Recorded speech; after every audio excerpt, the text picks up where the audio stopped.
Hi everyone, welcome to week 3. I can't believe we are just about halfway done with this course we just started. So for this week, I guess I should start with saying the papers that I have graded so far, I was able to get to some that were handed in early with regard to transitions, were so well done, both the papers and the presentations that were done. All of you had such wonderful ideas and excellent reasoning for why your strategies would work well for transition. I think the biggest idea with transitions are, one, be really cognizant about how much time you're using up in transitions and use it well. And also that for you to have a proactive classroom, you need to plan for transitions. And I think that all of you did a really nice job with elevating that idea in your assignment. So really, really nice work. Thank you so much. This week, I'm going to ask that you read Chapter 8 about building positive relationships through communication.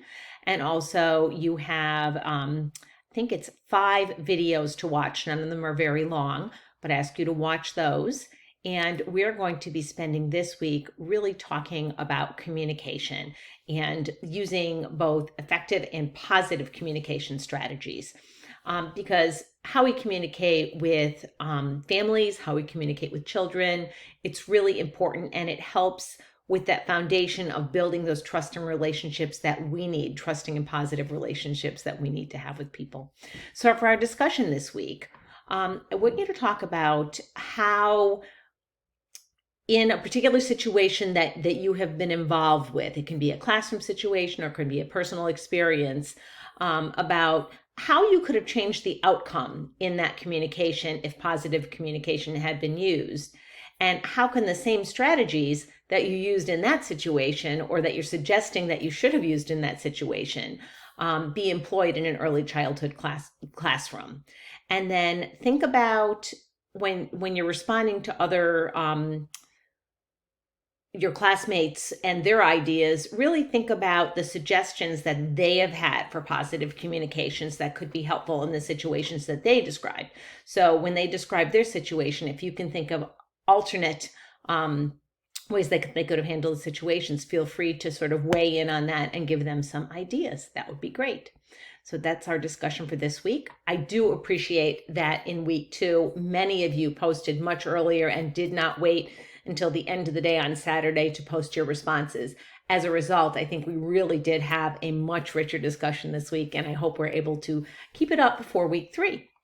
So another assignment for week 3 is you're going to link to a Google form, and on the Google form, you're going to really talk about, on the Google form, you're going to make selections as to how you would handle certain things and what kind of communication it is. You will get 10 points for this assignment. I'm not grading you on how you do it. I'm just asking you that you complete the activity, and you will automatically get the full 10 points for that activity. And then our final assignment is going to be about developing classroom rules. So you're going to have watched the video about creating classroom rules, and then I have a list of don'ts. Don't hit, don't bite, don't run, don't yell. I would like you to take those don'ts and think about how they could be positive. And then how can you turn that into 3 to 5 positive classroom rules? So you've sat down with the children, they've given you all these don'ts, you help them rephrase it into do's, and then you're going to try to help it boil it down into 5 things. I think, especially with young children, 3 to 5 positive classroom rules really are enough. More than 3 to 5, it gets really overwhelming, and they are not as effective. So really think about that, those 3 to 5 positive classroom rules. And then I'd like you to either write a brief narrative, or do a brief video to explain how you get the children from the don'ts to the do's, and why the wording of the classroom rules, why they're clear, why they would be manageable, boiling them down to those 3 to 5 rules. This may be an opportunity, if you haven't yet done a video for your one of your assignments, this might be an opportunity this week. And then finally, there is a short quiz.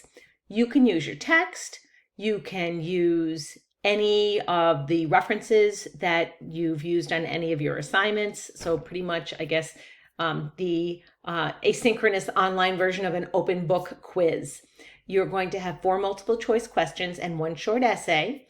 Make sure you read the questions really carefully, and also know that each multiple choice question will require selecting more than one answer. So there's not one right answer, there are multiple correct answers.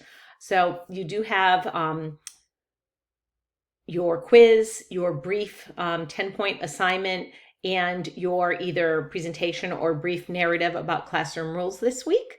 And I look forward to our conversations this week. It was a great week 2, and I'm looking forward to just as great of a week 3. If you have any questions or issues, feel free to throw me an email and we can set up a time to talk. And I look forward to learning with you in week 3. Take care.